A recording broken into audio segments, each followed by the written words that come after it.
নির্বাচন ঠেকাতে যারা নতুন দাবি করছে তারা বোকার স্বর্গে বাস করছে বলেছেন শামসুজ্জামান দুদু। বিএনপির ভাইস চেয়ারম্যান ও সাবেক ছাত্রনেতা শামসুজ্জামান বলেছেন, যারা নতুন নতুন দাবি সামনে এনে নির্বাচনকে প্রলম্বিত করার চেষ্টা করছে তারা মূলত বোকার স্বর্গে বাস করছে। তিনি বলেছেন, বাংলাদেশিরা বীরের জাতি, তারা কখনো কারো কাছে মাথা নত করেনি এবং এই জাতিকে কেউ দমন করতে পারবে না। রোববার জাতীয় প্রেস ক্লাবের সামনে জাতীয়তাবাদী লেখক ফোরামের আয়োজিত সমাবেশে প্রধান অতিথির বক্তব্যে তিনি আরও বলেন, নির্বাচন ছাড়া দেশের ক্ষমতার শান্তিপূর্ণ পালাবদলের কোনো গ্রহণযোগ্য পথ নেই।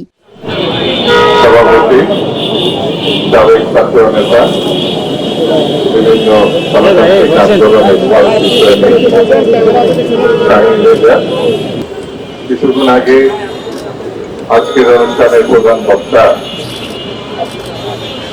বক্তৃতা করেছেন আমাদের প্রিয় সহকর্মী সাবেক ছাত্র নেতা বীর মুক্তিযোদ্ধা আন্দোলনের নির্যাতিত জননেতা আব্দুল সালাম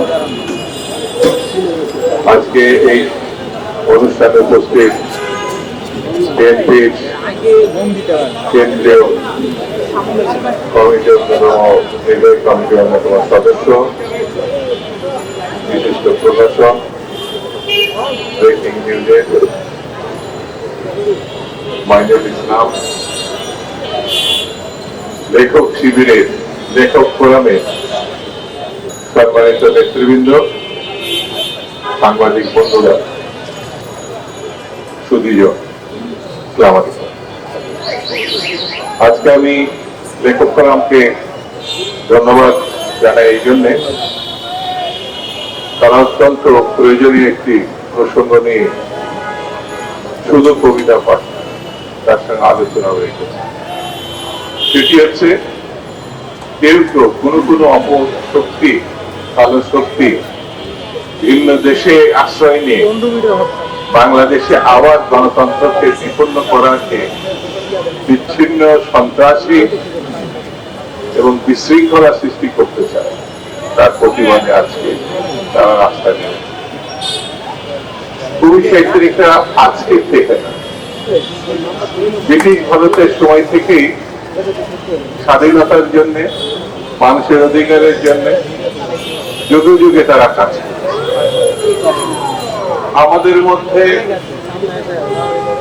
এই বাংলাদেশে, এই ভূখণ্ডের আশেপাশে না, সারা ভারতবর্ষেই শুধু কবি না, সাহিত্যিক না, গণতান্ত্রিক লড়াকু সংগঠনগুলোর সঙ্গে কবি সাহিত্যিকরা একাত্মত ভাবে কাজ করে।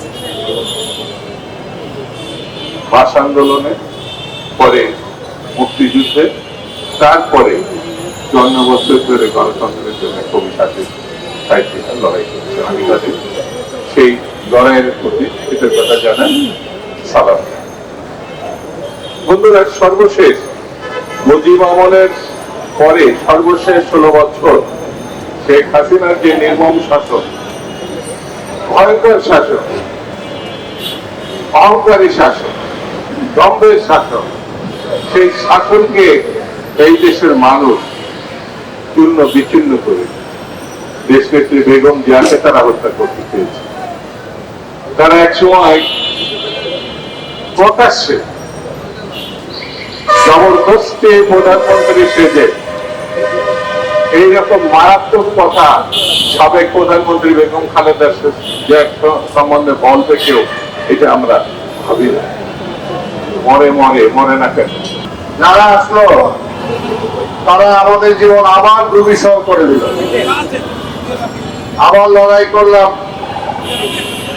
তারপর আবার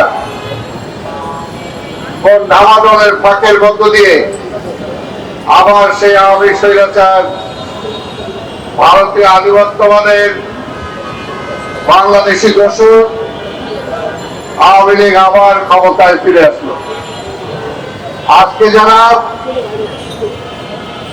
বিভিন্ন ভাবে আন্দোলনের কথা বলছেন, ধমক দিচ্ছেন, এই না হলে এই হবে না, এই না হলে এই নির্বাচন হবে না, আমি সবাইকে বলবো, বাংলাদেশ স্বাধীন হওয়ার পরে ৭২ থেকে ৭৫ যাদের অত্যাচারে, নিপীড়নে, নির্যাতনে শুধু আমরা রাজনীতিক না, সারা দেশের মানুষ বেয়ারিশ লাশ হয়েছিল, গুম খুনের হত্যার শিকার হয়েছিল। সিরাজ শিকদারকে হত্যা করার পরে বলেছিল